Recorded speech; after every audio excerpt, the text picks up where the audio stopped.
Welcome to the Rugby Bible Show. We go straight to it. We're doing the post analysis of the South Africa versus Tonga game. We spoke about the fact that we hope we don't get any injuries, but unfortunately we did. Magozola Mapimpi is coming back home. He has fractured his eye socket and the cheekbone, and as such, Springboks must replace him. It seems like the replacement will be Lucanio Arm at outside center at 13. We all know what Lucanio can do. He's a leader. He is one of the guys that are really cool as ice or with the ball. You can be tackling him, but he can offload. We know what he can do. He can basically break the line, opposition line. He can defend. His partnership with the Lander. He is a Sharks captain. He is a leader. So he is so many things to us. And if ever he is not off the boil and he is ready to play, it will be a big plus for us. Uh, Coming back to the game, we made a lot of mistakes. Yes, we won by a big margin of 49-18, of which I had said we would win by 50 points. So we were 1 point shy. But if we're talking about points purely, we won by 30 points, of which is not good enough. In my opinion, I think we could have done ourselves a huge favor by winning by a big margin against Tonga to ensure that the issue of points difference, if it comes to play, we are in a better position. But unfortunately, it is what it is, and we are finding ourselves in a situation whereby if Scotland can win by 4 points, 4 tries, and Ireland also score 4 tries, and Scotland sort of wins by 21 points and more, they will be on 15 points, and Ireland will also be on 15 points because they would have gained 1 point, one bonus point by losing, even though having what we call an attacking advantage of having scored four tries. So if that happens, Springboks are out of the World Cup. The other crazy aspect of it is that if Scotland can win by 8 points, Ireland is out of the World Cup.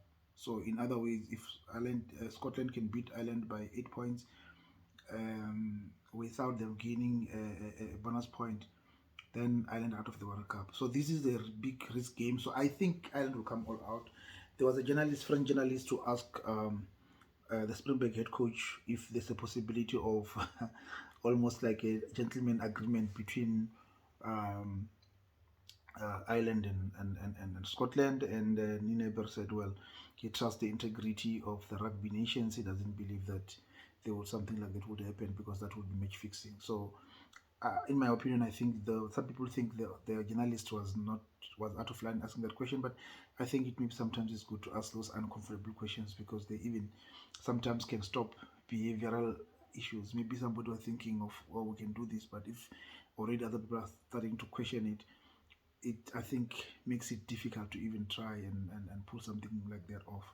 However, I still think Ireland will win, and then they will face most probably the All Blacks, and we will maybe most probably face France. I don't see much changing in that pool. Um, uh, Having said that, Dion Forey answered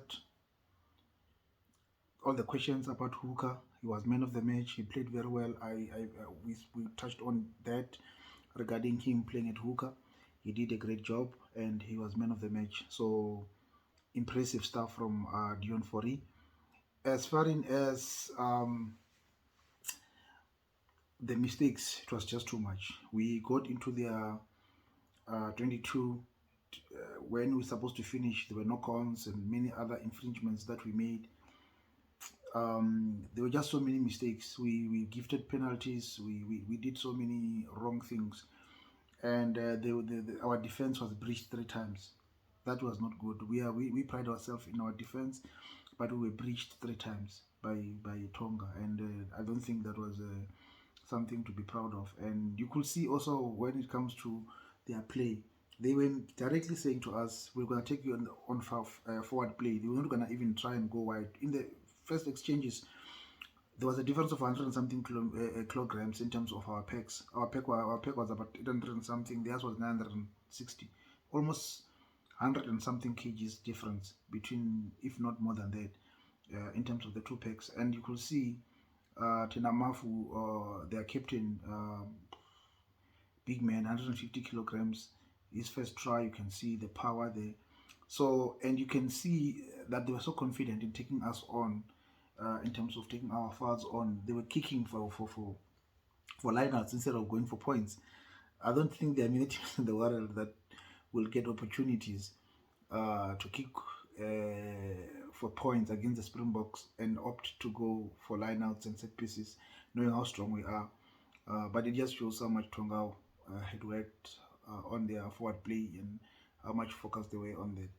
But having said that, the Mapimpi situation questions your consistency. Yes, there was mitigation circumstances in terms of him going low and so forth. However, I think it's supposed to be a yellow card. We have seen people almost like kissing each other, being given yellow card when they were trying to tackle.